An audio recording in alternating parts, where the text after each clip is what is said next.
2 ಪೂರ್ವಕಾಲ ವೃತ್ತಾಂತ ಅಧ್ಯಾಯ 29. ಹಿಜ್ಕೀಯನು ಪಟ್ಟಕ್ಕೆ ಬಂದಾಗ 25 ವರ್ಷದವನಾಗಿದ್ದನು. ಅವನು ಯೆರೂಸಲೇಮಿನಲ್ಲಿ 29 ವರ್ಷ ಆಳಿದನು. ಜೆಕರ್ಯನ ಮಗಳಾದ ಅಬೀಯ ಎಂಬಾಕೆಯು ಅವನ ತಾಯಿ. ಅವನು ಎಲ್ಲ ವಿಷಯಗಳಲ್ಲಿಯೂ ತನ್ನ ಪೂರ್ವಿಕನಾದ ದಾವೀದನಂತೆ ಯೆಹೋವನ ಚಿತ್ತಾನುಸಾರವಾಗಿ ನಡೆದನು.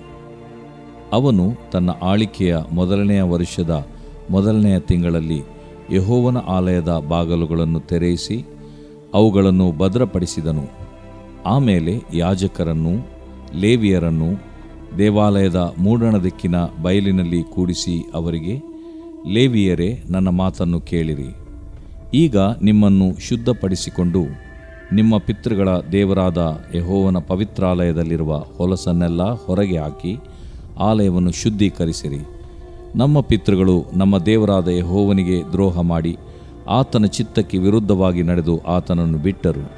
ಅವರು ಆತನ ನಿವಾಸ ಸ್ಥಳಕ್ಕೆ ಬೆನ್ನು ಕೊಟ್ಟು ವಿಮುಖರಾದರು. ಅದರ ಮಂಟಪದ ಬಾಗಲುಗಳನ್ನು ಮುಚ್ಚಿ ದೀಪಗಳನ್ನು ನಂದಿಸಿ ಇಸ್ರಾಯೇಲ್ ದೇವರ ಪವಿತ್ರ ಸ್ಥಾನದಲ್ಲಿ ಧೂಪ ಹಾಕುವುದನ್ನು ಸರ್ವಾಂಗ ಹೋಮ ಸಮರ್ಪಿಸುವುದನ್ನು ನಿಲ್ಲಿಸಿಬಿಟ್ಟರು. ಆದದರಿಂದ ಯೆಹೋವನು ಯೆಹೂದ ದೇಶದ ಮೇಲೆಯೂ ಯೆರೂಸಲೇಮಿನ ಮೇಲೆಯೂ ಕೋಪವುಳ್ಳವನಾಗಿ ಅವುಗಳನ್ನು ಭಯ, ವಿಸ್ಮಯ, ಪರಿಹಾಸಗಳಿಗೆ ಆಸ್ಪದ ಮಾಡಿದ್ದಾನೆ. ಇದಕ್ಕೆ ನೀವೇ ಸಾಕ್ಷಿಗಳು. ಅದೇ ಕಾರಣದಿಂದ ನಮ್ಮ ಹಿರಿಯರು ಕತ್ತಿಯಿಂದ ಹತರಾದರು. ನಮ್ಮ ಗಂಡು ಹೆಣ್ಣು ಮಕ್ಕಳು ಹೆಂಡತಿಯರು ಸೆರೆಯವರಾಗಿ ಹೋಗಬೇಕಾಯಿತು. ಈಗ ನಮ್ಮ ಮೇಲಿರುವ ಆತನ ಕೋಪಾಗ್ನಿಯು ತೊಲಗಿ ಹೋಗುವಂತೆ ಇಸ್ರಾಯೇಲ್ ದೇವರಾದ ಯೆಹೋವನೊಡನೆ ಒಡಂಬಡಿಕೆ ಮಾಡಿಕೊಳ್ಳುವುದಕ್ಕೆ ಮನಸ್ಸುಳ್ಳವನಾಗಿದ್ದೇನೆ. ಹೀಗಿರಲಾಗಿ ನನ್ನ ಮಕ್ಕಳೇ, ಉದಾಸೀನರಾಗಿರಬೇಡಿರಿ. ಯೆಹೋವನು ತನ್ನನ್ನು ಆರಾಧಿಸುವುದಕ್ಕೂ ಧೂಪ ಹಾಕುವುದಕ್ಕೂ ನಿಮ್ಮನ್ನು ತನ್ನ ಸಾನ್ನಿಧ್ಯ ಸೇವಕರನ್ನಾಗಿ ಆರಿಸಿಕೊಂಡನಲ್ಲ ಎಂದು ಹೇಳಿದನು. ಕೂಡಲೇ ಕೆಹಾತ್ಯರಲ್ಲಿ ಅಮಾಸೈಯ ಮಗನಾದ ಮಹತ್, ಅಜರ್ಯನ ಮಗನಾದ ಯೋವೇಲ್, ಮೆರಾರಿಯರಲ್ಲಿ ಅಬ್ದಿಯ ಮಗನಾದ ಕೀಶ್, ಯೆಹಲ್ಲೆಲೇಲನ ಮಗನಾದ ಅಜರ್ಯ, ಗೆರ್ಷೋನ್ಯರಲ್ಲಿ ಜಿಮ್ಮನ ಮಗನಾದ ಯೋವಾಹ, ಯೋವಾಹನ ಮಗನಾದ ಏದೆನ್, ಎಲಿಚಾಫಾನ್ಯರಲ್ಲಿ ಶಿಮ್ರಿ, ಯೆಗೀಯೇಲ್, ಅಸಾಫ್ಯರಲ್ಲಿ ಜೆಕರ್ಯ, ಮತ್ತನ್ಯ, ಹೇಮಾನ್ಯರಲ್ಲಿ ಯೆಹೀಯೇಲ್, ಶಿಮ್ಮಿ, ಯೆದೂತೂನ್ಯರಲ್ಲಿ ಶೆಮಾಯ, ಉಜ್ಜೀಯೇಲ್ ಎಂಬ ಲೇವಿಯರು ಎದ್ದು ತಮ್ಮ ಸಹೋದರರನ್ನು ಕೂಡಿಸಿದರು. ಅವರು ಅರಸನ ಆಜ್ಞಾಧಾರಕರಾಗಿ ಯೆಹೋವನ ಧರ್ಮಶಾಸ್ತ್ರ ವಿಧಿಯ ಮೇರೆಗೆ ತಮ್ಮನ್ನು ಶುದ್ಧಪಡಿಸಿಕೊಂಡು ಯೆಹೋವನ ಆಲಯವನ್ನು ಶುದ್ಧೀಕರಿಸುವುದಕ್ಕೆ ಬಂದರು. ಯಾಜಕರು ಯೆಹೋವನ ಆಲಯವನ್ನು ಶುದ್ಧ ಮಾಡುವುದಕ್ಕೋಸ್ಕರ ಒಳಗೆ ಹೋಗಿ ಪವಿತ್ರ ಸ್ಥಾನದಲ್ಲಿದ್ದ ಹೊಲಸನ್ನೆಲ್ಲ ತಂದು ಪ್ರಾಕಾರದಲ್ಲಿ ಹಾಕಿದರು.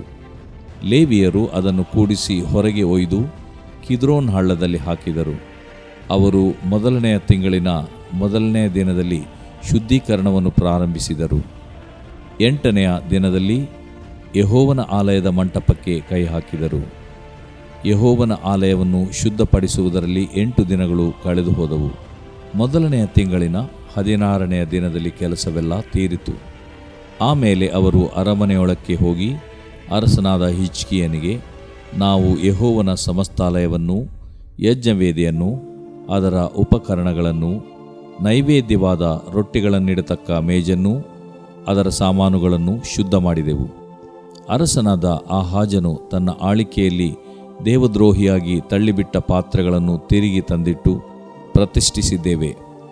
ಅವು ಈಗ ಯೆಹೋವನ ಯಜ್ಞವೇದಿಯ ಮುಂದಿರುತ್ತವೆ ಅಂದರು. ಅರಸನಾದ ಹಿಜ್ಕೀಯನು ಮರುದಿನ ಬೆಳಗಿನ ಜಾವದಲ್ಲೆದ್ದು ಪಟ್ಟಣದ ಮುಖಂಡರನ್ನು ಕೂಡಿಸಿ ಅವರೊಡನೆ ಯೆಹೋವನ ಆಲಯಕ್ಕೆ ಹೋದನು. ಅವರು ಸರಕಾರ, ದೇವಾಲಯ, ಯೆಹೂದ ಪ್ರಜೆ ಇವುಗಳಿಗೋಸ್ಕರ ದೋಷ ಪರಿಹಾರಕ ಯಜ್ಞ ಮಾಡುವುದಕ್ಕಾಗಿ ಹೋರಿ, ಟಗರು, ಕುರಿಮರಿ, ಹೋತ ಇವುಗಳಲ್ಲಿ 7 ತಂದರು. ಅರಸನು ಯಾಜಕರಾದ ಆರೋನನ ಸಂತಾನದವರಿಗೆ ಯೆಹೋವನ ಯಜ್ಞವೇದಿಯ ಮೇಲೆ ಸರ್ವಾಂಗ ಹೋಮ ಮಾಡಬೇಕೆಂದು ಆಜ್ಞಾಪಿಸಿದನು. ಹೋರಿಗಳನ್ನು ವಧಿಸಿದ ಮೇಲೆ ಯಾಜಕರು ರಕ್ತವನ್ನು ಕೂಡಿಸಿ ಯಜ್ಞವೇದಿಗೆ ಎರಚಿದರು. ಅನಂತರ ಟಗರುಗಳನ್ನು ವಧಿಸಿ ಅವುಗಳ ರಕ್ತವನ್ನು ಯಜ್ಞವೇದಿಗೆ ಎರಚಿದರು. ಆಮೇಲೆ ಕುರಿಮರಿಗಳನ್ನು ವಧಿಸಿ ಅವುಗಳ ರಕ್ತವನ್ನು ಯಜ್ಞವೇದಿಗೆ ಎರಚಿದರು. ಕಡೆಯಲ್ಲಿ ದೋಷ ಪರಿಹಾರಕ ಯಜ್ಞಕ್ಕಾಗಿ ತಂದ ಹೋತಗಳನ್ನು ಅರಸನ ಮುಂದೆಯೂ ಸಮೂಹದವರ ಮುಂದೆಯೂ ನಿಲ್ಲಿಸಿದರು. ಅವರು ಅವುಗಳ ಮೇಲೆ ತಮ್ಮ ಕೈಗಳನ್ನಿಟ್ಟ ನಂತರ ಯಾಜಕರು ಅವುಗಳನ್ನು ವಧಿಸಿ ಅವುಗಳ ರಕ್ತವನ್ನು ಸಮಸ್ತ ಇಸ್ರಾಯೇಲ್ಯರ ದೋಷ ಪರಿಹಾರಕ್ಕಾಗಿ ಯಜ್ಞವೇದಿಯ ಮೇಲೆ ಸುರಿದರು. ಆ ಸರ್ವಾಂಗ ಹೋಮಗಳು, ದೋಷ ಪರಿಹಾರಕ ಯಜ್ಞಗಳು ಎಲ್ಲ ಇಸ್ರಾಯೇಲ್ಯರಿಗೋಸ್ಕರ ಆಗಬೇಕೆಂದು ಅರಸನು ಆಜ್ಞಾಪಿಸಿದ್ದನು. ಇದಲ್ಲದೆ ಅವನು ತಾಳ, ಸ್ವರಮಂಡಲ, ಕಿನ್ನರಿ ಇವುಗಳಿಂದ ಭಜಿಸುವುದಕ್ಕೋಸ್ಕರ ಲೇವಿಯರನ್ನು ದಾವೀದ, ರಾಜದರ್ಶಿಯಾದ ಗಾದ್, ಪ್ರವಾದಿಯಾದ ನಾತಾನ್ ಇವರ ಆಜ್ಞಾನುಸಾರವಾಗಿ ಯೆಹೋವನ ಆಲಯದಲ್ಲಿ ಇರಿಸಿದನು. ಯೆಹೋವನು ತಾನೇ ಪ್ರವಾದಿಗಳ ಮುಖಾಂತರ ಹೀಗೆ ಆಜ್ಞಾಪಿಸಿದ್ದನು. ಆ ಲೇವಿಯರು ದಾವೀದನ ವಾದ್ಯಗಳನ್ನು, ಯಾಜಕರು ತುತ್ತೂರಿಗಳನ್ನು ಹಿಡಿದು ನಿಂತಿರಲು ಹಿಜ್ಕೀಯನು ಯಜ್ಞವೇದಿಯ ಮೇಲೆ ಸರ್ವಾಂಗ ಹೋಮವನ್ನು ಸಮರ್ಪಿಸುವುದಕ್ಕೆ ಆಜ್ಞಾಪಿಸಿದನು. ಸರ್ವಾಂಗ ಹೋಮ ಸಮರ್ಪಣೆಯು ಪ್ರಾರಂಭಿಸಿದೊಡನೆ ಇಸ್ರಾಯೇಲ್ ರಾಜನಾದ ದಾವೀದನ ವಾದ್ಯಗಳಿಂದ ಯೆಹೋವನನ್ನು ಭಜಿಸುವುದು, ತುತ್ತೂರಿಯೂದುವುದು ಆರಂಭವಾಯಿತು. ಸರ್ವಾಂಗ ಹೋಮ ಸಮರ್ಪಣೆಯು ತೀರುವವರೆಗೆ ಸರ್ವ ಸಮೂಹದವರು ಸಾಷ್ಟಾಂಗ ನಮಸ್ಕಾರ ಮಾಡುತ್ತಲೂ, ಗಾಯಕರು ಗಾನ ಮಾಡುತ್ತಲೂ, ತುತ್ತೂರಿಯೂದುವವರು ತುತ್ತೂರಿಯೂದುತ್ತಲೂ ಇದ್ದರು. ಸರ್ವಾಂಗ ಹೋಮ ಸಮರ್ಪಣೆಯು ತೀರಿದ ಮೇಲೆ ಅರಸನೂ ಅವನ ಜೊತೆಯಲ್ಲಿದ್ದವರೆಲ್ಲರೂ ಸಾಷ್ಟಾಂಗ ನಮಸ್ಕಾರ ಮಾಡಿದರು. ಅರಸನಾದ ಹಿಜ್ಕೀಯನು, ಪ್ರಭುಗಳು ದಾವೀದನ ಮತ್ತು ದರ್ಶಿಯಾದ ಆಸಾಫನ ಕೀರ್ತನೆಗಳಿಂದ ಯೆಹೋವನನ್ನು ಸ್ತುತಿಸಬೇಕೆಂದು ಲೇವಿಯರಿಗೆ ಆಜ್ಞಾಪಿಸಲು ಅವರು ಉತ್ಸಾಹದಿಂದ ಸ್ತುತಿಸುತ್ತಾ ಬೊಗ್ಗಿಕೊಂಡು ನಮಸ್ಕರಿಸಿದರು. ಆಮೇಲೆ ಹಿಜ್ಕೀಯನು ಸಮೂಹದವರಿಗೆ, ನೀವು ಈಗ ಯೆಹೋವನಿಗೋಸ್ಕರ ನಿಮ್ಮನ್ನು ಪ್ರತಿಷ್ಠಿಸಿಕೊಂಡಿರಲ್ಲ. ಹತ್ತಿರ ಬಂದು ಯೆಹೋವನ ಆಲಯಕ್ಕೋಸ್ಕರ ಸಮಾಧಾನ ಯಜ್ಞಗಳನ್ನು, ಕೃತಜ್ಞತಾ ಯಜ್ಞಗಳನ್ನು ಸಮರ್ಪಿಸಿರಿ ಅನ್ನಲು ಸಮೂಹದವರು ಸಮಾಧಾನ ಯಜ್ಞಗಳನ್ನು, ಕೃತಜ್ಞತಾ ಯಜ್ಞಗಳನ್ನು ಸಮರ್ಪಿಸಿದ್ದಲ್ಲದೆ ಅನೇಕರು ಸ್ವೇಚ್ಛೆಯಿಂದ ಸರ್ವಾಂಗ ಹೋಮಗಳನ್ನು ಸಮರ್ಪಿಸಿದರು. ಸಮೂಹದವರು ಸರ್ವಾಂಗ ಹೋಮಕ್ಕೋಸ್ಕರ ತಂದೊಪ್ಪಿಸಿದ ಹೋರಿಗಳು 70, ಟಗರುಗಳು 100, ಕುರಿಮರಿಗಳು 200. ಇವೆಲ್ಲ ಯೆಹೋವನಿಗೆ ಸರ್ವಾಂಗ ಹೋಮ ಸಮರ್ಪಣೆಗಾಗಿಯೇ. ದೇವರಿಗೆ ಕಾಣಿಕೆಯಾಗಿ ತರಲ್ಪಟ್ಟ ಹೋರಿಗಳು 600, ಕುರಿಗಳು 3000. ಚರ್ಮವನ್ನು ಸುಲಿಯುವುದು ಶುದ್ಧಪಡಿಸಿಕೊಂಡ ಕೆಲವು ಮಂದಿ ಯಾಜಕರಿಂದ ಆಗದೆ ಹೋಯಿತು. ಆದದರಿಂದ ಮಿಕ್ಕ ಯಾಜಕರು ತಮ್ಮನ್ನು ಶುದ್ಧಿಪಡಿಸಿಕೊಳ್ಳುವವರೆಗೂ ಆ ಕೆಲಸ ತೀರುವ ತನಕ ಅವರ ಬಂಧುಗಳಾದ ಲೇವಿಯರು ಅವರಿಗೆ ಸಹಾಯ ಮಾಡುತ್ತಿದ್ದರು. ತಮ್ಮನ್ನು ಶುದ್ಧಪಡಿಸಿಕೊಳ್ಳುವುದರಲ್ಲಿ ಯಾಜಕರಿಗಿಂತ ಲೇವಿಯರೇ ಹೆಚ್ಚು ಶ್ರದ್ಧೆಯುಳ್ಳವರಾಗಿದ್ದರು. ಇದಲ್ಲದೆ ಯಾಜಕರು ಸಮರ್ಪಿಸಬೇಕಾಗಿದ್ದ ಸರ್ವಾಂಗ ಹೋಮ, ಸಮಾಧಾನ ಯಜ್ಞಗಳ ಕೊಬ್ಬು, ಸರ್ವಾಂಗ ಹೋಮ ಸಂಬಂಧವಾದ ಪಾನದ್ರವ್ಯ ಇವು ಅಪಾರವಾಗಿದ್ದವು. ಹೀಗೆ ಯೆಹೋವನ ಆಲಯದ ಸೇವಾಕ್ರಮವು ಪುನಃಸ್ಥಾಪಿತವಾಯಿತು. ಯಾರೂ ನೆನೆಸದೇ ಇರುವಲ್ಲಿ ದೇವರು ತಾನೇ ತನ್ನ ಪ್ರಜೆಗಳಿಗೋಸ್ಕರ ಈ ಕಾರ್ಯವನ್ನು ನೆರವೇರಿಸಿದ್ದರಿಂದ ಹಿಜ್ಕೀಯನು, ಎಲ್ಲ ಜನರು ಸಂತೋಷಿಸಿದರು. ದೇವರು ಪ್ರೀತಿಸುವ ಪ್ರೀತಿಯ ಬಿಗ್ ಜೆ ಟಿವಿ ಪ್ರಿಯ ವೀಕ್ಷಕರಿಗೆ ನಮ್ಮ ಕರ್ತನಾದ ಯೇಸು ಕ್ರಿಸ್ತನ ಹೆಸರಿನಲ್ಲಿ ನಿಮ್ಮನ್ನು ವಂದಿಸಿ ಇಂದು ಸ್ವಾಗತ ಬಯಸ್ತಿದ್ದೇವೆ. ಬನ್ನಿರಿ, ಇಂದು ಒಟ್ಟಾಗಿ ನಾವು ದೇವರ ವಾಕ್ಯವನ್ನು 2ನೇ ಪೂರ್ವಕಾಲ ವೃತ್ತಾಂತ 29ನೇ ಅಧ್ಯಾಯವನ್ನು ಒಟ್ಟಾಗಿ ಅಧ್ಯಯನ ಮಾಡಿಕೊಳ್ಳೋಣ. Second book of Chronicles chapter 29. 28ನೇ ಅಧ್ಯಾಯದಲ್ಲಿ ನಡೆದಂಥ ಘಟನೆ ನೆನಪಿರಲಿ. ಅಲ್ಲಿ ಅರಸನಾದಂಥ ಆಹಾಜನ ಬಗ್ಗೆ ನಾವು ನೋಡ್ಕೊಳ್ತೇವೆ. ಆಹಾಜ ಅಂತ ಹೇಳಿದರೆ ವಶಪಡಿಸಿಕೊಂಡವನು, ಸ್ವಾಧೀನಪಡಿಸಿಕೊಂಡವನೆಂಬುದಾಗಿ. ಅಂದರೆ ಅವನು ದೇವರನ್ನು ತನ್ನ ಜೀವನದಲ್ಲಿ ಸ್ವಾಧೀನ ಮಾಡಿಕೊಳ್ಳಬೇಕಾಗಿತ್ತು, ಅಥವಾ ದೇವರಿಗೆ ತನ್ನನ್ನು ಸ್ವಾಧೀನಪಡಿಸಬೇಕಾಗಿತ್ತು. ಆದರೆ ಅವನು ದೇವರಿಗೆ ವಿರುದ್ಧವಾಗಿ ನಡ್ಕೊಂಡದರಿಂದ ಏನಾಗ್ತದೆ, ಅವನನ್ನು ಅರಾಮ್ಯರ ಅರಸನು ಸೋಲಿಸಿಬಿಡ್ತಾನೆ. ಅಷ್ಟೇ ಅಲ್ಲದೆ ಇಸ್ರಾಯೇಲ್ ಅರಸನು ಕೂಡ ಅವನನ್ನು ಸೋಲಿಸಿಬಿಟ್ಟು 2,00,000 ಜನರು, ಯಹೂದ್ಯರು, ದೊಡ್ಡ ಗ್ರೂಪ್ ಅಲ್ವೋ, 2,00,000 ಜನರು, ಹೌದು, ಹೆಚ್ಚಾಗಿ ಅವರಲ್ಲಿ ಹೆಂಗಸರು ಮತ್ತು ಗಂಡು ಹೆಣ್ಣು ಮಕ್ಕಳನ್ನು ಇಸ್ರಾಯೇಲ್ ಅರಸನು ಸೆರೆ ಹಿಡಿದು ಸಮಾರ್ಯಕ್ಕೆ ಕರ್ಕೊಂಡು ಹೋಗ್ತಾನೆ. ಆಗ ಒಬ್ಬ ಪ್ರವಾದಿ ಬಂದು, ಅವನ ಹೆಸರು ಏನಂದರೆ ಓದೇದ್ ಎಂಬುದಾಗಿ, ಓದೇದ್ ಎಂಬಂಥ ಆ ಪ್ರವಾದಿ ಬಂದು ಪ್ರವಾದನೆಯನ್ನು ನೀಡಿದಾಗ ಕೆಲವು ಹಿರಿಯರು ಸೇರಿಕೊಂಡು ಕೊನೆಗೇನಾಗ್ತದೆ, ಇಸ್ರಾಯೇಲರನ್ನು 2 ಲಕ್ಷ ಜನರನ್ನು ಸೆರೆ ಹಿಡಿದು ಬಂದಂಥ ಆ ಒಂದು ಕಾರ್ಯಕ್ಕಾಗಿ ಅವರು ಪಶ್ಚಾತ್ತಾಪಪಟ್ಟು ಹಿಂದಿರುಗಿ ಕಳಿಸ್ಬಿಡ್ತಾರೆ. ಕಳಿಸುವಾಗ ಇವರೆಲ್ಲ ವೈರಿಗಳು. ಒಂದು ರೀತಿಯಿಂದ ನೋಡಿದರೆ ಇಬ್ಬರು ಸಂಬಂಧಿಕರು, ಯೆಹೂದ್ಯರು, ಇಸ್ರಾಯೇಲರು. ಯೆಹೂದ್ಯರು 2 ಗೋತ್ರದವರು, ಇಸ್ರಾಯೇಲರು 10 ಗೋತ್ರದವರು. ಯೆಹೂದ್ಯರ ರಾಜಧಾನಿ ಯೆರೂಸಲೇಮ್, ಇಸ್ರಾಯೇಲರ ರಾಜಧಾನಿ ಸಮಾರ್ಯ. ದೇಶವೇ 2 ಆಗಿಬಿಟ್ಟಾಗ ಏನಾಗ್ತೈತೆ, ಕೆಲವು ಸಾರಿ ಇಬ್ಬರ ನಡುವೆ ಕೂಡ ಯುದ್ಧವಾಗ್ತಿತ್ತು. ಆದ ಕಾರಣ ಇಲ್ಲಿ ಒಂದು ಘಟನೆಯಲ್ಲಿ ನಾವು ನೋಡುವಾಗ ಆಹಾಜನು ಇಸ್ರಾಯೇಲರ ಅರಸನಿಗೆ ವಿರುದ್ಧವಾಗಿ ಯುದ್ಧಕ್ಕೆ ಒಂದು ರೀತಿಯಿಂದ ಅವರು ವಿಶ್ವಾಸಿ ಇವರು ವಿಶ್ವಾಸಿ ಆದರೂ ಕೂಡ ಯುದ್ಧಕ್ಕೆ ಹೋಗ್ಬಿಟ್ಟು ಕಡೆಗೆ ಆಹಾಜನ್ ಸೋತು ಹೋಗ್ತಾನೆ. 2 ಲಕ್ಷ ಜನರು ಅವನಿಂದ ಬಾಧಿಸಲ್ಪಡ್ತಾರೆ.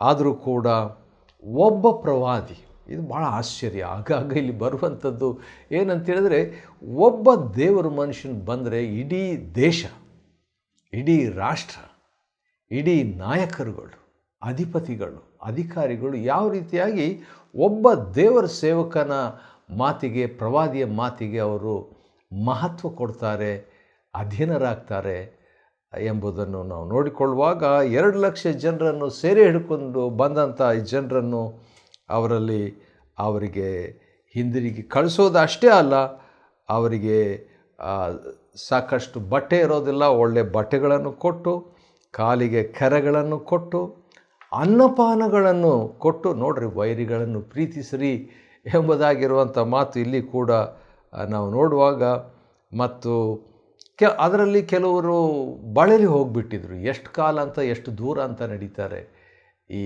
ಯೆಹೂದ್ಯರು.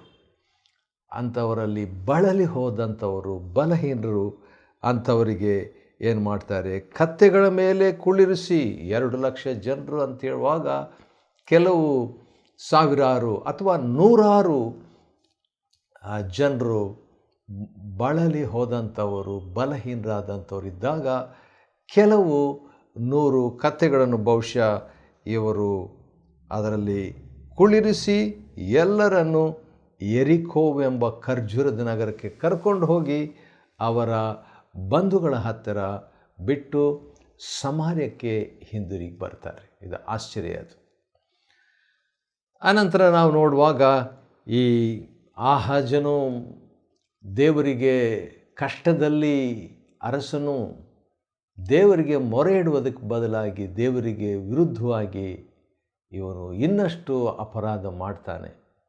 ಅರಾಮ್ಯರು, ಹೌದು, ಯಾವ ರೀತಿಯಾಗಿ ಅರಾಮ್ಯರಿಗೆ ದೇವರು ಜಯ ಕೊಟ್ಟಿದ್ದಾನೆ ಅಂತ ಹೇಳ್ಬಿಟ್ಟು ನೋಡುವಾಗ ಇವನೊಂದು ದೊಡ್ಡ ತಪ್ಪು ಕೆಲಸ ಮಾಡ್ತಾನೆ. ಯಾರು? ಆಹಾಜನ. ಅದೇನೆಂದರೆ, ಅರಾಮ್ಯರಿಗೆ ಅವರ ದೇವತೆಗಳು ಜಯ ಕೊಟ್ಟಿರುವಾಗ ನಾನು ಕೂಡ ಆ ದೇವತೆಗಳನ್ನೇ ಹಿಂಬಾಲಿಸಿ ನನಗೂ ಜಯ ಸಿಗ್ಬೋದು ಅಂತ ಹೇಳ್ಬಿಟ್ಟು ಇವನು ಆಹಾಜನು ವಿಗ್ರಹಾರಾಧಕನಾಗ್ತಾನೆ. ಆ ರೀತಿಯಾಗಿ ಅವನ ಚರಿತ್ರೆ ಮುಕ್ತಾಯವಾಗ್ತದೆ. ಅವನ ಬದಲಾಗಿ ಅವನ ಮಗನಾದ ಹಿಜ್ಕೀಯನು ಅರಸನಾಗ್ತಾನೆ. ಹಿಜ್ಕೀಯ ಅಂತ ಹೇಳಿದರೆ ದೇವರಿಂದ ಅಥವಾ ಯೆಹೋವನಿಂದ ಬಲ ಹೊಂದಿದವನು, ಸ್ಟ್ರೆಂಥೆಂಡ್ ಆಫ್ ಜೆಹೋವಾ. ಹಾಗಾದರೆ ಹೆಸರಿಗೆ ತಕ್ಕಂತೆ ಈ ತನ್ನ ತಂದೆ ಆಹಾಜನು ಎಷ್ಟು ದೇವರಿಂದ ದೂರ ಹೋದನೋ ಅಷ್ಟೇ ಹತ್ತಿರ, ಆಪೋಸಿಟಾಗಿ, ತದ್ವಿರುದ್ಧವಾಗಿ ದೇವರಿಗೆ ಹತ್ತಿರವಾಗ್ತಾನೆ. ಯಾಕಂದರೆ ಬಹುಶಃ ಅವನ ತಂದೆ ಆಹಾಜನ ಹೆಸರು ಕೊಟ್ಟಿರ್ಬೋದು ಹಿಜ್ಕಿಯ ಅಂತ ಹೇಳ್ಬಿಟ್ಟು, ದೇವರಿಂದ ಬಲ ಹೊಂದಿದಂಥವನು ಅಂತ ಹೇಳ್ಬಿಟ್ಟು. ಬಲ ಹೊಂದಿದಂಥ ಹಿಜ್ಕಿಯನು ಪಟ್ಟಕ್ಕೆ ಬಂದಾಗ 25 ವಯಸ್ಸಿರುವಂಥವನಾಗ್ತಾನೆ. ಸುಮಾರು 29 ವರ್ಷ ಯೆಹೂದ್ಯರ ಆಳ್ವಿಕೆಯನ್ನು ಮಾಡ್ತಾನೆ. ದಾವೀದನಂತೆ ಯೆಹೋವನ ಚಿತ್ತಾನುಸಾರವಾಗಿ ಇವನು ನಡೀತಾನೆ. ಅವನ ತಂದೆಯಾದಂಥ ಆಹಾಜನು, ಅವನು ಈಗಾಗಲೇ ಆಹಾಜನಂದರೆ ವಶಪಡಿಸಿಕೊಂಡಂಥವನು, ಸ್ವಾಧೀನವಾದಂಥವನು ಅಂತ ಹೇಳ್ಬಿಟ್ಟು ಅಂಥವನು ಏನು ಮಾಡ್ತಾನೆ, ದೇವಾಲಯದ ಬಾಗಿಲನ್ನು ಮುಚ್ಚಿಬಿಡ್ತಾನೆ ರೀ.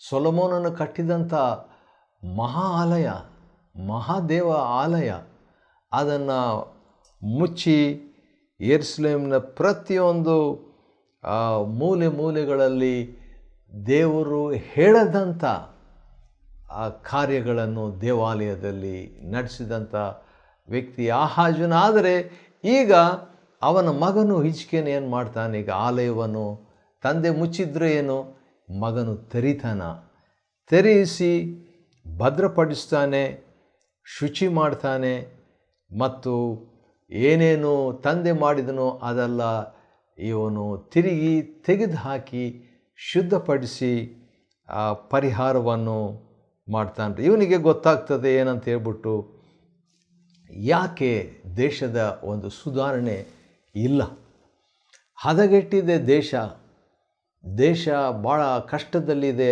ಯಾಕೆ ಎಂಬುದಕ್ಕೆ ಇವನು ಬೇಗನೆ ಕಾರಣ ಕಂಡುಹಿಡಿತಾನೆ ಹಿಜ್ಕೀಯನು. ಏನು ಮೇಯ್ನಾಗಿ ಹೇಳಬೇಕಾದ್ರೆ, ದೇವರ ಆಲಯದಲ್ಲಿ ದೇವಜನರು ಅಂದರೆ ಯೆಹೂದ್ಯರು ಇಂಟ್ರೆಸ್ಟ್ ಇರಲಿಲ್ಲ ಅವರಿಗೆ. ದೇವರ ಆಲಯದ ಬಗ್ಗೆ, ದೇವರ ಬಗ್ಗೆ ಅಭಿರುಚಿ ಇರಲಿಲ್ಲ, ಇಂಟ್ರೆಸ್ಟ್ ಇರಲಿಲ್ಲ ಅವರಿಗೆ.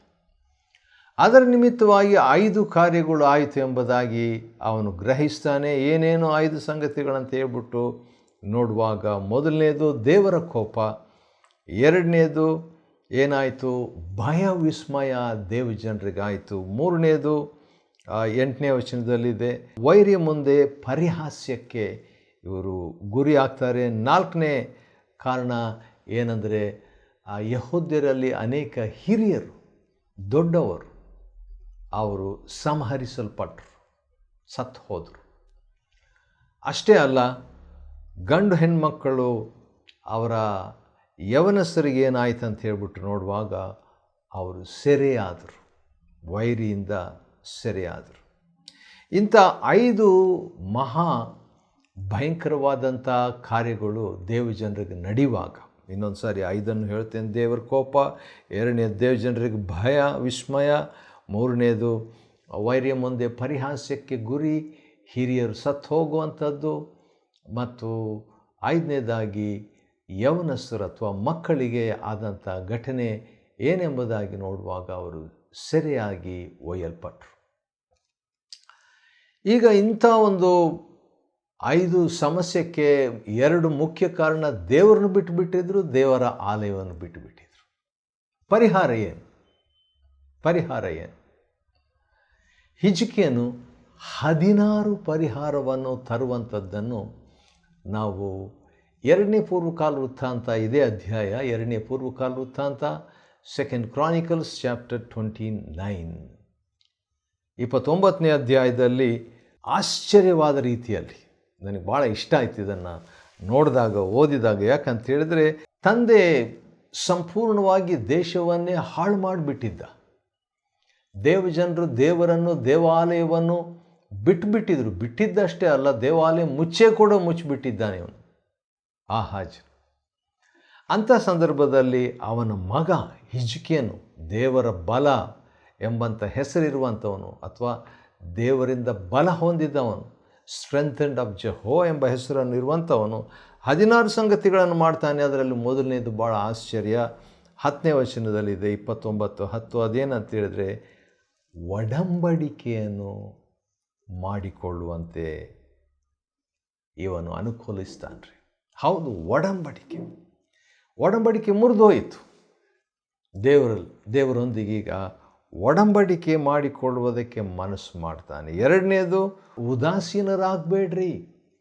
ಇಷ್ಟು ಕಾಲ ನೀವು ಉದಾಸೀನರಾಗಿದ್ದೀರಿ, ಆದ ಕಾರಣ ಉದಾಸೀನರಾಗಬೇಡ್ರಿ ಎಂಬುದಾಗಿ ತನ್ನ ಜನರಿಗೆ ಹೇಳ್ತಾನೆ.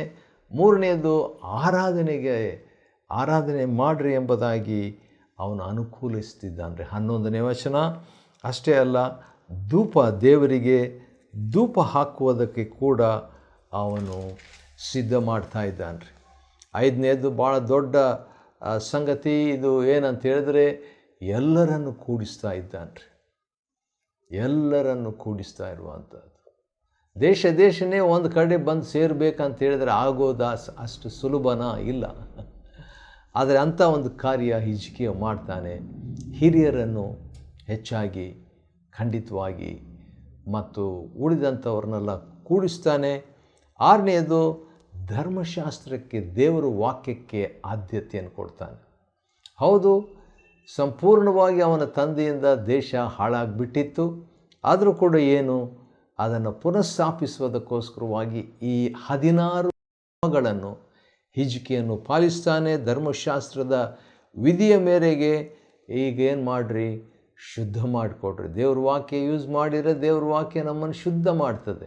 ಆದ ಕಾರಣ ವಾಕ್ಯ ಪ್ರಕಾರವಾಗಿ ಶುದ್ಧಪಡಿಸಿಕೊಂಡು, ಈ ಶುದ್ಧತೆಯ ಬಗ್ಗೆ ನಾವು ನೋಡುವಾಗ 15ನೇ ವಚನ ಶುದ್ಧ, 16ನೇ ವಚನ ಶುದ್ಧ ಮಾಡುವುದಕ್ಕೋಸ್ಕರ, 17ನೇ ವಚನ ಶುದ್ಧೀಕರಣ, 17ನೇ ವಚನದ 2ನೇ ಭಾಗ ಶುದ್ಧಪಡಿಸುವುದರಲ್ಲಿ, 18ನೇ ವಚನ ಶುದ್ಧ ಮಾಡಿದೆವು. ಈ ರೀತಿಯಾಗಿ ಶುದ್ಧ ಶುದ್ಧ ಶುದ್ಧ ಎಂಬುದಾಗಿ ಸುಮಾರು ಸಾರಿ ಇಲ್ಲಿ ಬರುವಂಥದ್ದನ್ನು ನಾವು ನೋಡ್ತೇವೆ. ಇದಕ್ಕೆಲ್ಲ ಕಾರಣನು ನಾಯಕನು, leader. When the leader captures the vision, ನಾಯಕನು ದರ್ಶನವನ್ನು ಅವನು ಕಂಡುಕೊಂಡಾಗ, ಅದನ್ನು ಸೆರೆ ಹಿಡಿದಾಗ ತನ್ನ ಮನಸ್ಸಿನಲ್ಲಿ, ತನ್ನ ಜೀವನದಲ್ಲಿ, ಆವಾಗ ದೊಡ್ಡ ಭಕ್ತಿ ಸಂಜೀವನ ಉಂಟಾಗ್ತದೆ. ಆದ ಕಾರಣ ಹಿಜ್ಕೀಯನ ಕಾಲದಲ್ಲಿ, ಅವನ ತಂದೆ ಕಾಲದಲ್ಲಿ ಎಲ್ಲ ಡೌನ್ ಆಗಿತ್ತು, ಭಕ್ತಿ ಕೆಳಮಟ್ಟಕ್ಕೆ ಕುಸಿದು ಹೋಗಿತ್ತು. ಆದರೆ ಈಗ ಮಗನ ಕಾಲದಲ್ಲಿ ಬಿದ್ದು ಹೋದಂಥ ದೇಶವನ್ನು ಎಬ್ಬಿಸ್ತಿದ್ದಾನೆ. ಯಾವ ರೀತಿಯಾಗಿ ಅದನ್ನು ಎಬ್ಬಿಸ್ತಿದ್ದಾನೆ ಅಂತ ಹೇಳ್ಬಿಟ್ಟು ನೋಡುವಾಗ, ಶುದ್ಧ ಮಾಡಿಕೊಳ್ಳೋದ್ರ ಮುಖಾಂತರವಾಗಿ, ಶುದ್ಧೀಕರಿಸಿಕೊಳ್ಳೋದ್ರ ಮುಖಾಂತರವಾಗಿ, ಅದು ಶುದ್ಧ ಅಂತ ಹೇಳುವಾಗ 7ನೇದು 8ನೇದಾಗಿ ಏನು ಮಾಡ್ತಾನೆ, 21ನೇ ವಚನ ದೋಷ ಪರಿಹಾರಕ ಯಜ್ಞ ಮಾಡುವಂತೆ ಕ್ರಮಪಡಿಸ್ತಿದ್ದಾನೆ. ಹಿಜ್ಕೀಯನು ನೋಡ್ರಿ, ಅವನಿಗೆ ಗೊತ್ತಾಯಿತು, ಪಾಸ್ವರ್ಡ್ ಗೊತ್ತಾಯಿತು, ಯಾವ ರೀತಿಯಾಗಿ ಹಿಂದಿರುಗಿ ದೇವರ ಕಡೆಗೆ ಬರಬೇಕು ಎಂಬ ಮೆಟ್ಟಲು ಅವನಿಗೆ ಗೊತ್ತಾಯಿತು. ದೇವಜನರ ಸ್ವಭಾವ ದೇವರಿಂದ ದೂರ ಹೋಗೋದು, ನಾಯಕರ ಸ್ವಭಾವ ಕ್ರಮೇಣವಾಗಿ ಅಹಂಕಾರದಿಂದ ದೇವರನ್ನು ಮರೆತು ತಮಗೆ ಆದ್ಯತೆ ಕೊಟ್ಕೊಂಡು ದೇವರ ಆಲಯವನ್ನು ಮರೆತು ಬಿಡೋದು. ಆದ ಕಾರಣ ಈಗ ನಾಯಕನಾದಂಥ ಹಿಜ್ಕೀಯನಿಗೇನು ಮಾಡ್ತಾನೆ, ಎಲ್ಲರೂ ಹಿಂದಿರುಗಿ ದೇವರ ಕಡೆಗೆ ತಿರುಗಿಕೊಳ್ಳೋಣ. ಆಸ್ ಎ ನೇಷನ್, ರಾಷ್ಟ್ರವಾಗಿ ದೇವರ ಕಡೆಗೆ ತಿರುಗಿಕೊಳ್ಳೋಣ, ಇದೇ ಪರಿಹಾರ ಎಂಬುದಾಗಿ ಅವನು ಚೆನ್ನಾಗಿ ತಿಳ್ಕೊಂಡಂಥವನಾಗಿ ಇದನ್ನು ದೋಷ ಪರಿಹಾರಕ ಯಜ್ಞವನ್ನು ಮಾತ್ರವಲ್ಲ, ಆಗಾಗ ಇಲ್ಲಿ ಒಂದು ಪದವನ್ನು ನೀವು ಗಮನಿಸಬಹುದು. ಅದೇನಂತ ಹೇಳಿದರೆ 22ನೇ ವಚನ ರಕ್ತ, 22ನೇ ವಚನ 2ನೇ ಭಾಗ ರಕ್ತ, 3ನೇ ಸಾರಿ ರಕ್ತ, 24ನೇ ವಚನ ರಕ್ತ ಎಂಬುದಾಗಿ ಹೇಳುವಾಗ, ನಮ್ಮ ಆತ್ಮಿಕ ಜೀವನದಲ್ಲಿ ಕೂಡ ಪ್ರಿಯರೇ, ನಮಗೆ ಯೇಸು ಕ್ರಿಸ್ತನು ರಕ್ತ ಸುರಿಸಿದಂಥ ಉದ್ದೇಶ ಏನಂದರೆ, ನಮ್ಮ ಸರ್ವ ಸಮಸ್ಯೆಗಳು, ಮುಖ್ಯವಾಗಿ ಪಾಪದ ಸಮಸ್ಯೆ, ಇದೆಲ್ಲ ಪರಿಹಾರ ಆಗಬೇಕು ಎಂಬ ಉದ್ದೇಶದಿಂದ ಆತನು 2000 ವರ್ಷಗಳ ಹಿಂದೆ ಬಂದನು. ಇದೇ ಒಂದು ವಿಷಯ ಹಳೆ ಒಡಂಬಡಿಕೆಯಲ್ಲಿ ಒಂದು ಛಾಯೆಯಾಗಿ, ಹೌದು, ಇದನ್ನು ಹಿಜ್ಕೀಯನಿಗೆ ಗೊತ್ತಾಗಿತ್ತು. ಹೌದು, ರಕ್ತ ಸುರಿಸಬೇಕು, ಯಜ್ಞ ಮಾಡಬೇಕು, ಹೋಮ ಮಾಡಬೇಕು, ಬಲಿ ಕೊಡಬೇಕು, ಇದರಿಂದ ನಾವು ದೇವರೊಂದಿಗೆ ಒಂದಾಗ್ತೇವೆ ಎಂಬಂಥದ್ದನ್ನು ತಿಳ್ಕೊಂಡು ಸರ್ವಾಂಗ ಹೋಮ ಅರ್ಪಿಸ್ತಾನೆ. 24ನೇ ವಚನ. ಅಷ್ಟೇ ಸಾಕಾಗಲ್ಲ, ಹೋಮ ಅರ್ಪಿಸಿದ ಮೇಲೆ 25ನೇ ವಚನದ ಪ್ರಕಾರವಾಗಿ ನಾವು ಭಜಿಸೋಣ, ಹಾಡಾಡೋಣ, ತುತ್ತೂರಿ. 27ನೇ ವಚನ, ಗಾಯಕರನ್ನು ರೆಡಿ ಮಾಡೋಣ. ನೋಡ್ರಿ, ದೇಶದಲ್ಲಿ ಭಕ್ತಿ ಉಂಟಾಗಬೇಕಾದರೆ ಅದಕ್ಕೆ ಕಾರಣ ನಾಯಕನು ಜನರನ್ನು ದೇವರ ಕಡೆಗೆ ತರೋದು ಅಷ್ಟೇ. ಇಲ್ಲಿ ಅರಸನಾದಂಥ ಹಿಜ್ಕೀಯನು ಅದನ್ನೇ ಮಾಡ್ತಾನೆ. ಅವನು ಆಜ್ಞಾಪಿಸಿ ಎಲ್ಲರೂ ಕೂಡ ಸೇರಿ ದೇವರಿಗೆ ಹಾಡ್ತಾರೆ, ಸಂಗೀತ ಬಾರಿಸ್ತಾರೆ ಮತ್ತು ಉತ್ಸಾಹದಿಂದ ಸ್ತುತಿಸಿ ಬೊಗ್ಗಿಕೊಂಡು ಅರಸನನ್ನು ಒಳಗೊಂಡು 30ನೇ ವಚನ ದೇವರಿಗೆ ನಮಸ್ಕಾರ ಮಾಡ್ತಾರೆ, ತಮ್ಮನ್ನು ಪ್ರತಿಷ್ಠಿಸಿಕೊಳ್ತಾರೆ. ಅದು ಇನ್ನೊಂದು ಮತ್ತು 11ನೇ ಒಂದು ಅಂಶ ದೇವರ ಕಡೆಗೆ ಬರಮಾಡಿದಂಥ ಒಂದು ಕಾರ್ಯ. ಹಿಜ್ಕೀಯನು ಯಾವ ರೀತಿ ಅಂದರೆ ಸಮಾಧಾನ ಯಜ್ಞಗಳನ್ನು ಅರ್ಪಿಸ್ತಾನೆ, ಕೃತಜ್ಞತಾ ಯಜ್ಞಗಳನ್ನು ಸಮರ್ಪಿಸಿರಿ ಎಂಬುದಾಗಿ ದೇವಜನರಿಗೆ ಹೇಳ್ತಾನೆ. ಇದನ್ನೆಲ್ಲ ಸ್ವಇಚ್ಛೆಯಿಂದ ಮಾಡಬೇಕು, ಒತ್ತಾಯದಿಂದ ಅಲ್ಲ. 31ನೇ ವಚನ. ಅದಾದ ನಂತರ ಏನಾಗ್ತದೆ, ಒಬ್ಬರಿಗೊಬ್ಬರು ಸಹಾಯ ಮಾಡುವಂತೆ ಸೇವೆಯಲ್ಲಿ ಕೂಡ 34ನೇ ವಚನದ ಕೊನೆ ಭಾಗದಲ್ಲಿ ಲೇವಿಯರು ಯಾಜಕರಿಗೆ ಒಬ್ಬರಿಗೊಬ್ಬರಿಗೆ ಸಹಾಯ ಮಾಡಿಕೊಳ್ತಿದ್ರು. ಅಷ್ಟೇ ಅಲ್ಲ, 16ನೇದು ದೇವರೊಂದಿಗೆ ಹಿಂದಿರುಗಿ ಬರಬೇಕಾದ್ರೆ ಇನ್ನೊಂದೇನೆಂದರೆ ಹೆಚ್ಚು ಶ್ರದ್ಧೆ. ಈ ರೀತಿಯಾಗಿ ದೇವಾಲಯವನ್ನು ಬಿಟ್ಟಂಥ ಜನರನ್ನು ಹಿಜ್ಕೀಯನು 16 ಸಂಗತಿಗಳನ್ನು ಅನುಮತಿಸಿ ಹಿಂದಿರುಗಿ ದೇವರ ಕಡೆಗೆ ಕರ್ಕೊಂಡು ಬರ್ತಾನೆ. ಆ ರೀತಿಯ ಕರ್ಕೊಂಡು ಬಂದಾಗ ಏನಾಗ್ತದೆ, 36ನೇ ವಚನ. ಹೀಗೆ ಯೆಹೋವನ ಆಲಯದ ಸೇವಾಕ್ರಮವು ಪುನಃ ಸ್ಥಾಪಿಸಲ್ಪಟ್ಟಿತು. ಯಾರು ನೆನೆಸದೇ ಇರುವಲ್ಲಿ ದೇವರು ತಾನೇ ತನ್ನ ಪ್ರಜೆಗಳಿಗೋಸ್ಕರ ಈ ಕಾರ್ಯವನ್ನು ನೆರವೇರಿಸಿದ್ರಿಂದ ರಾಜನಿಗೂ ಸಂತೋಷ, ಜನರಿಗೂ ಸಂತೋಷ. ಆ ರೀತಿಯಾಗಿ ನಮ್ಮ ಜೀವನದಲ್ಲಿ ಕೂಡ ಆಗಲಿ. 2ನೇ ಪೂರ್ವಕಾಲ ವೃತ್ತಾಂತ 29ನೇ ಅಧ್ಯಾಯವನ್ನು ಅಧ್ಯಯನ ಮಾಡಿಕೊಳ್ಳುವಂತೆ ದೇವರು ಕೊಟ್ಟ ಕೃಪೆಗಾಗಿ ಆತನಿಗೆ ಸ್ತೋತ್ರವಾಗಲಿ. ದೇವರು ನಿಮ್ಮನ್ನು ಆಶೀರ್ವದಿಸಲಿ.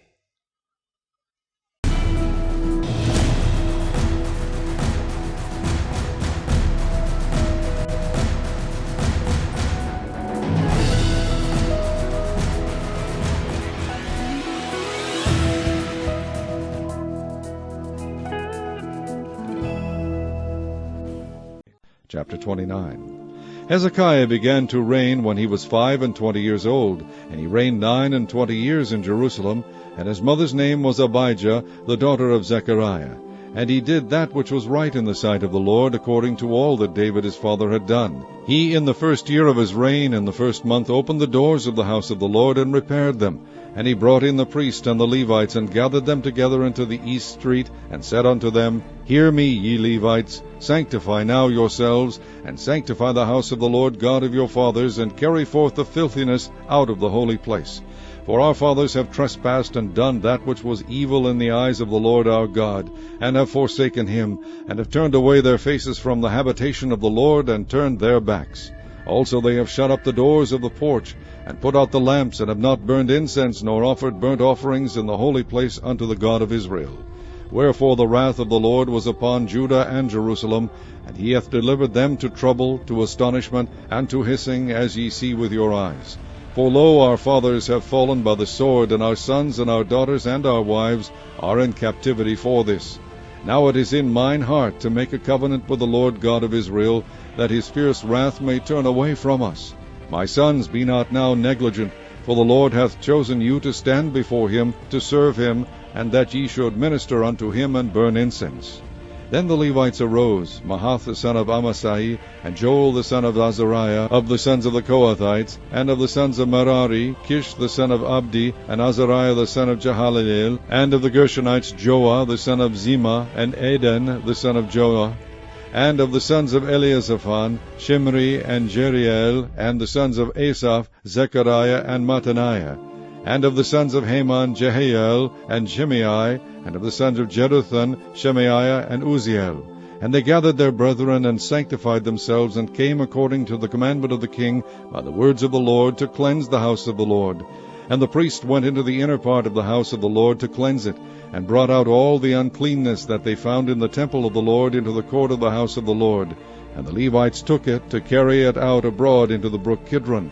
Now they began on the 1st day of the 1st month to sanctify, and on the 8th day of the month came they to the porch of the Lord. So they sanctified the house of the Lord in 8 days. And in the 16th day of the 1st month they made an end. Then they went in to Hezekiah the king, and said, We have cleansed all the house of the Lord, and the altar of burnt offering with all the vessels thereof, and the shewbread table with all the vessels thereof. Moreover, all the vessels which King Ahaz in his reign did cast away in his transgression have we prepared and sanctified, and behold, they are before the altar of the Lord. Then Hezekiah the king rose early, and gathered the rulers of the city, and went up to the house of the Lord. And they brought 7 bullocks, and 7 rams, and 7 lambs, and 7 he-goats, for a sin offering for the kingdom, and for the sanctuary, and for Judah. And he commanded the priests the sons of Aaron to offer them on the altar of the Lord. So they killed the bullocks, and the priests received the blood, and sprinkled it on the altar. Likewise, when they had killed the rams, they sprinkled the blood upon the altar. They killed also the lambs, and they sprinkled the blood upon the altar. And they brought forth the he-goats for the sin offering before the king and the congregation, and they laid their hands upon them. And the priests killed them, and they made reconciliation with their blood upon the altar, to make an atonement for all Israel. For the king commanded that the burnt offering and the sin offering should be made for all Israel.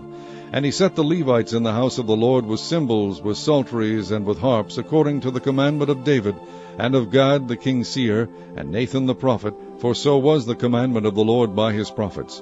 And the Levites stood with the instruments of David, and the priests with the trumpets. And Hezekiah commanded to offer the burnt offering upon the altar. And when the burnt offering began, the song of the Lord began also with the trumpets, and with the instruments ordained by David king of Israel. And all the congregation worshipped, and the singers sang, and the trumpeters sounded. And all this continued until the burnt offering was finished. And when they had made an end of offering, the king and all that were present with him bowed themselves and worshipped. Moreover, Hezekiah the king and the princes commanded the Levites to sing praise unto the Lord with the words of David, and of Asaph the seer.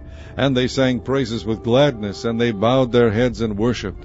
Then Hezekiah answered and said, Now ye have consecrated yourselves unto the Lord. Come near and bring sacrifices and thank offerings into the house of the Lord. And the congregation brought in sacrifices and thank offerings, and as many as were of a free heart burnt offerings. And the number of the burnt offerings which the congregation brought was 60 bullocks, 100 rams, and 200 lambs. All these were for a burnt offering to the Lord. And the consecrated things were 600 oxen and 3,000 sheep. But the priests were too few, so that they could not flay all the burnt offerings, wherefore their brethren the Levites did help them, till the work was ended, and until the other priests had sanctified themselves. For the Levites were more upright in heart to sanctify themselves than the priests. And also the burnt offerings were in abundance, with the fat of the peace offerings, and the drink offerings for every burnt offering. So the service of the house of the Lord was set in order. And Hezekiah rejoiced, and all the people, that God had prepared the people, for the thing was done suddenly.